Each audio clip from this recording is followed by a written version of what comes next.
Good afternoon. Chuck Morse here at the Morse Force. So, what are the causes of the horrific mass murdering mass murder at the Borderline Bar and Grill in California this past Wednesday?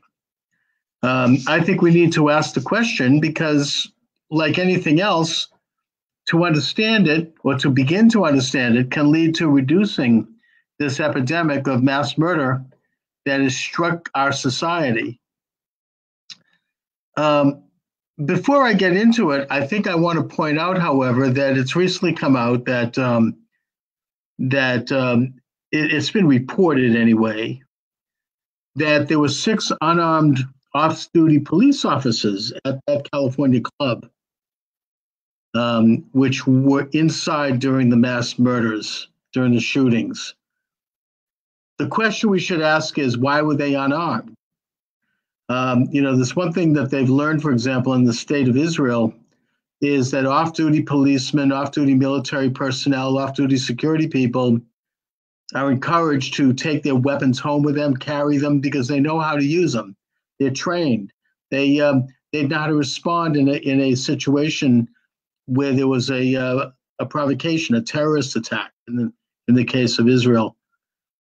And they know how to use them responsibly and professionally. It seems to me that as a basis, we should have our off-duty policemen, not required, but encouraged to carry a sidearm with them, just to keep people safe. I mean, these are people who know what they're doing. And the fact that there were 6 in that club, that's not their fault. That's the fault of California, which I don't know. I mean, I shouldn't say this definitively, but I think that there's laws in California that ban them from carrying their firearms concealed. And I think it's interesting that the states with more intense gun laws like that are the ones that are having these mass murders more often. Now, that doesn't mean we don't need some gun laws. It doesn't mean we don't need gun control to a certain extent. But if we're going to have those kinds of laws, let's make them make sense. And it seems to me that it would be a sensible law or non-law, if you will, to allow people who are experienced handlers of guns and who are trained to carry them because they could save lives. I mean, if even one of those off-duty police officers had their gun, they could have saved a lot of lives in that club by stopping that killer. But this gets into, of course, the broader question, which is, why do we have this epidemic? This isn't something that we had before. We have to look at it like a medical problem, like a disease. Why do you have a rise of breast cancer or heart disease or other cancers, maybe in a certain area? You have to study it. We expect our medical personnel, our government agencies, our private medical agencies to study this thing scientifically and take a look at why it is that there's been an epidemic or an increase in a particular malady. That thing is true with like something like air safety. When there's an airplane crash, the FAA studies what happened. Was it a design flaw? Was it stress on the equipment? Was it human error? Is the plane too old? I mean, what was it? And they try to learn and they try to study everything they can about the crash so that there can be improvements made going forward. There can be modifications. Now, in the case of the school shooting, it's more complicated than that because there are human beings involved. Immediately the gun control people will scream, well, there are too many guns. Well, that's obviously not true. I mean, I'm old enough to remember when you could buy a gun over the counter at Woolworths in my hometown growing up, or you could buy a gun at Sears and Roebuck. Now, that doesn't mean they were selling guns to children, but, if you walked up to the counter and could identify yourself and you were, I think, 21, you could buy a gun. I don't think there was even any cursory background check. Now, I'm not saying there shouldn't be. There should be. I'm only bringing this up to make the point that there were more guns available back then than there are now. And, you know, it's it has to do with, you know, so it's not a matter of there being too many guns. I would say likewise, maybe I've heard the argument that there's too much violence on these video games. And I don't know. I mean, I think there might be some truth to that. If you're spending hour after hour, apparently this was the case with the Columbine killers, playing video games which are extremely violent. You chop someone's head off and you're machine gunning people. That can have a desensitizing effect on young people. And, you know, they actually could go out there with a gun and almost think that they're in a video game and that they're not even, there's no empathy because everything becomes, you know, so abstract. It's like human life isn't even existing. They're all part of this video. And, you know, you become desensitized. I can see that. I think there's possibility of that.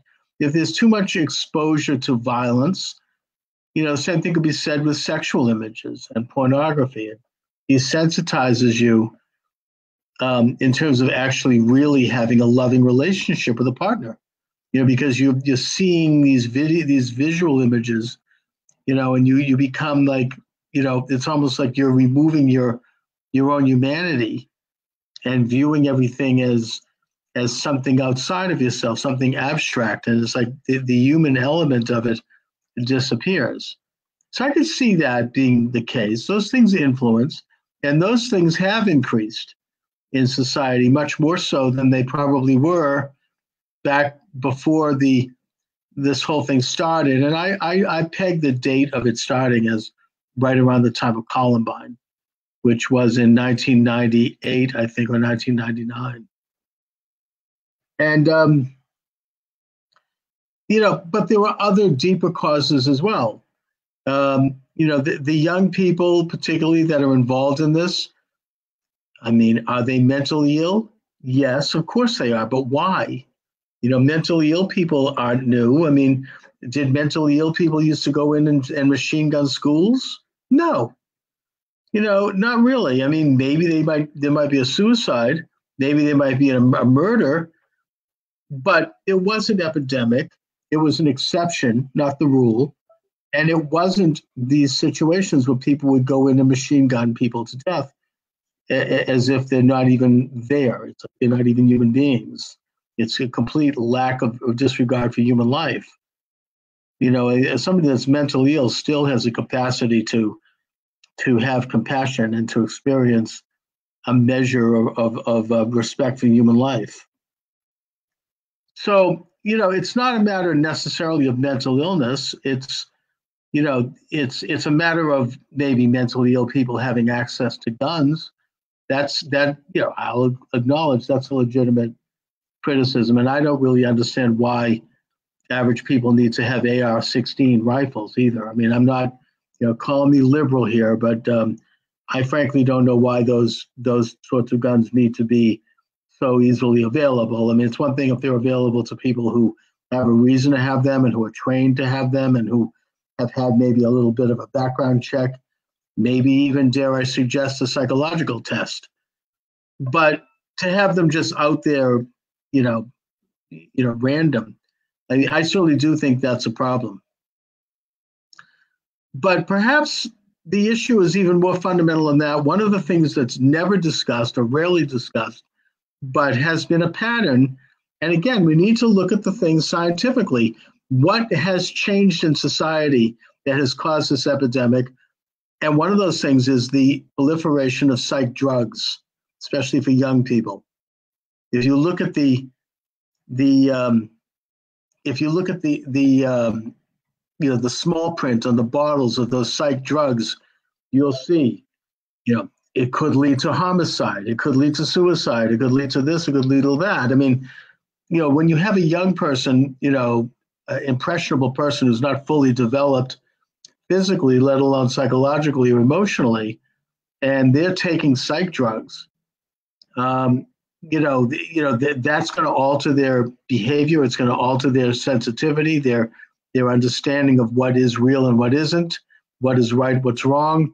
There's also issues of the side effects. If you go off them too soon, if you take too much of it, it says on the bottle it could lead to homicide or suicide. So, I mean, this is a no-brainer to me. I think that the study, that what we do know from all of these cases, starting with the Columbine kids and right up till this guy probably who committed the mass murder at the California club, is that these people, 9 out of 10 of them were on some kind of psych drug. Now, these psych drugs are highly concentrated, very synthesized things, I mean, substances that go right into your system. Isn't there a better way to handle depression or anxiety or psychological problems than such an intense dose of something that so alters your understanding of things? I mean, plus it doesn't do anything to solve the problem. All it does is mask the problem. It deals with symptoms, not causes.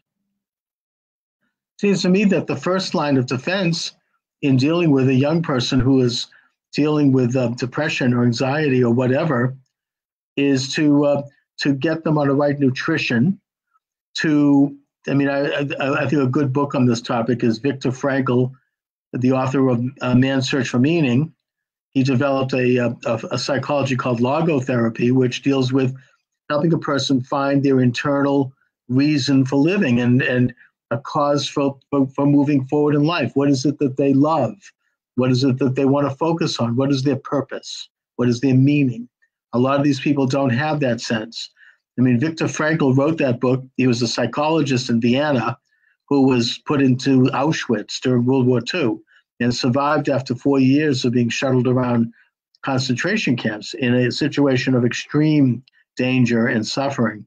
And he writes about how he did it and how he focused on his meaning, on various things that helped him maintain his internal life, his meaning. One of those things, frankly, was his spiritual life, his belief in a creator. And that gets into the issue of the fact that schools have banned the mention of God in the school. It's been replaced by materialism, by a belief that we're nothing but a bag of evolved blood and bones. We don't have a soul. There is no greater creator. And it's not even, I'm not getting into any particular denominational religious question here. You know, every religion has some version of this. It doesn't matter the religion, and I'm not advocating that any one religion should be taught. It shouldn't. But to have a sense that there's a greater creator, a lawgiver, a creator of the universe, something outside of ourselves, something that is supernatural as opposed to material and natural, that offers a greater purpose to living in this world, is something that's been removed from the schools. So younger people are not exposed to it, and they immediately orient toward a more Epicurean belief, like everything is whatever feels good. If it feels good, it's good. It's the epikuros. It comes from the Greek term epikuros, which was a school of thought in ancient Greece, and which has been actually, quite frankly, replicated by Sigmund Freud, who believed in the will to pleasure as the ultimate virtue. Whatever feels good, if you're happy, happiness itself becomes the end goal, as opposed to happiness is a product of achieving something. The idea is that the senses need to be satisfied, the sensate, as opposed to seeing the past, seeing the future, seeing your own identity, having an internal life, having a purpose. Young people aren't developing that now because of the banning of belief in a creator in the schools, and because of the dominance of the sort of the Epicurean Freudian approach to our society, because Freudianism, I think, reflects societal values and they feed off of each other. If anything, Freudianism gave it a scientific veneer. So you have people coming out of these massive secular institutions. They don't have a sense of purpose. They're taking psych drugs. They're playing violent video games. They're having promiscuous sex. There's not a lot of relationship developed. They're spending a lot of time looking at a computer screen as opposed to going out and learning the skills of developing friendships and making contacts with people and courtship and all the things that we used to do. Instead, they're all kind of isolated. And I think the result is that there is a a diminution in basic components of humanity, of morality for sure. And so, look, I'm not doing this video because I know any great answer. No one does. But I do think that when these things happen, we can't just sit still and say, oh, good thing it wasn't me. It wasn't my daughter. It wasn't my son. Let's move on and just keep our head low, because it's going to continue. It's not going to stop. It's going to continue, and it's going to get worse. So we have to begin at least discussing it and thinking about it and asking ourselves and looking at it scientifically, as I said, looking at it like a train wreck. What happened here? What was this person doing? Who was this person? And, what can we therefore learn from it? What's changed? Because we've always had mental illness. We've always had guns. We've always had violent images. These aren't new. What has changed? What has changed? And again, the date I put it at is the Columbine attack. That was the first one. And since then, we have had an epidemic of mass murders of young people in particular. People going to school, people going to concerts, people going to clubs, and it's not going to get better.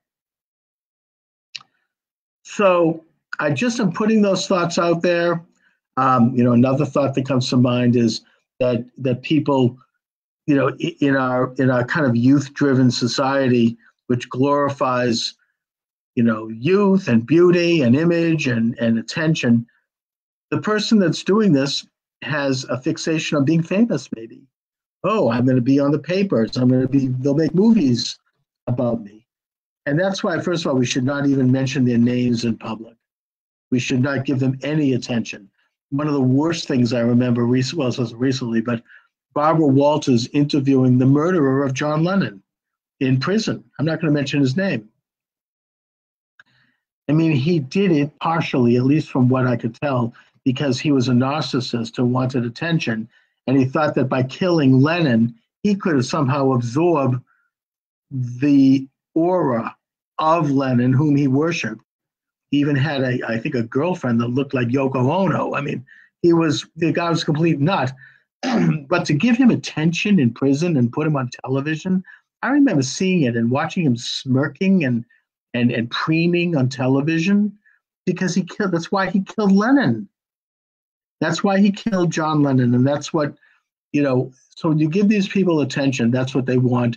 And it's only going to encourage copycat crime. So just going forward, I mean, we would expect our media not to give these people no pictures. It bothered me that every day during the, I know this is a political issue and I'm going to sign off soon, but during the Marathon bombing trial, the Boston Herald, the Boston Globe, they would show big pictures of the killer who placed the bomb. Not they should, making him look glamorous. By the way, the Rolling Stone magazine did a picture of him, making him look like a rock star. I mean, they were glamorizing him, putting his big face up in big, and that encourages it. Instead, they should have shown pictures of the young boy who was murdered with that bomb, the young Richard, that little boy, and not even mentioned his name, not given him that attention. That's just a thought as part of this. Anyways, please, let's all think about this. If you want to share your thoughts with me, please send me an email or put something up on the YouTube channel or the Facebook page. In the meantime, I want to thank you for watching. Of course, my books are available at Amazon Books. And thanks a lot, everybody. Have a good day. Chuck Morse is my name. Thank you very much. Bye-bye.